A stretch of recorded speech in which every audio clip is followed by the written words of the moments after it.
Hello mga kasi-farming. So ayan, bigla pong bumuhos ang ulan po dito sa amin.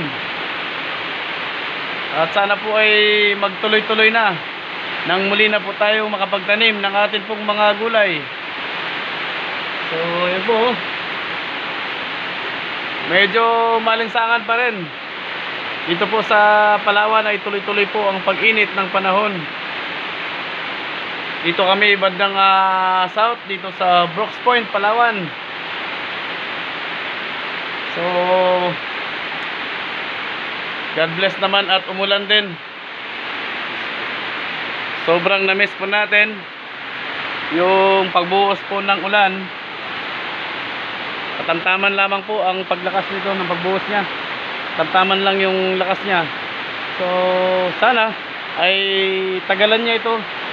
So yung mga konting gulay po doon, may mga konting gulay. Ayan, may mga kamuting kahoy.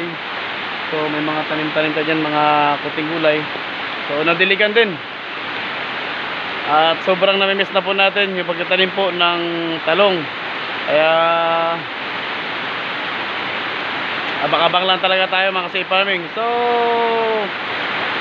sabi sa balita ay mayroon pong bagyo na papasok dito sa ating bansa, pero yung bagyo ay muling lalabas, hindi po magtutuloy dito sa Palawan. So iiwas daw yung bagyo, pero God bless na rin kasi ito, mas talo na siyang lumakas.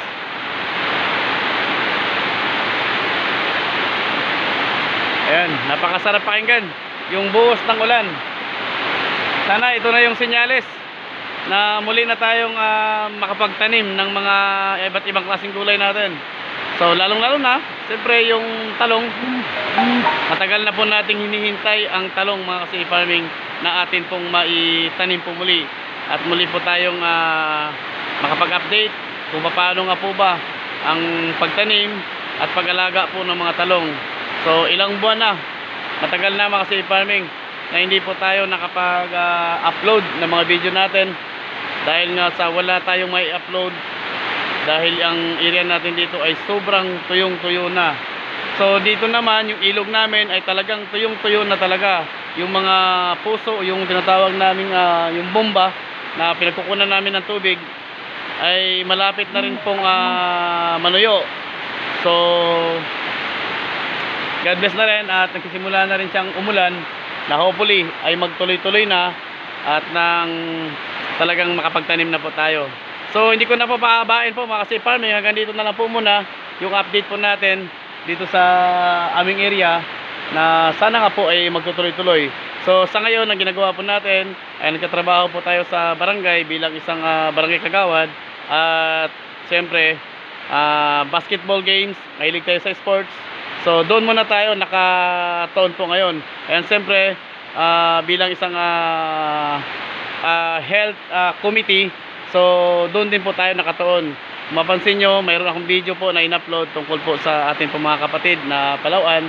So umakyat po tayo sa bundok para po sila ay mabigyan po natin ng impormasyon tungkol po sa tamang kalusugan. Kasama po natin ang ating pong mga midwife and mga BHW. So ayan po mga kasi-farming, hanggang dito na po muna at kita-kits po tayo. Malapit na po ang atin pong muling pagbabalik para sa atin pong mga update ng mga gulay. Muli po, hanggang dito po muli mga kasi-farming. God bless and kita-kits po tayo ulit. See you soon.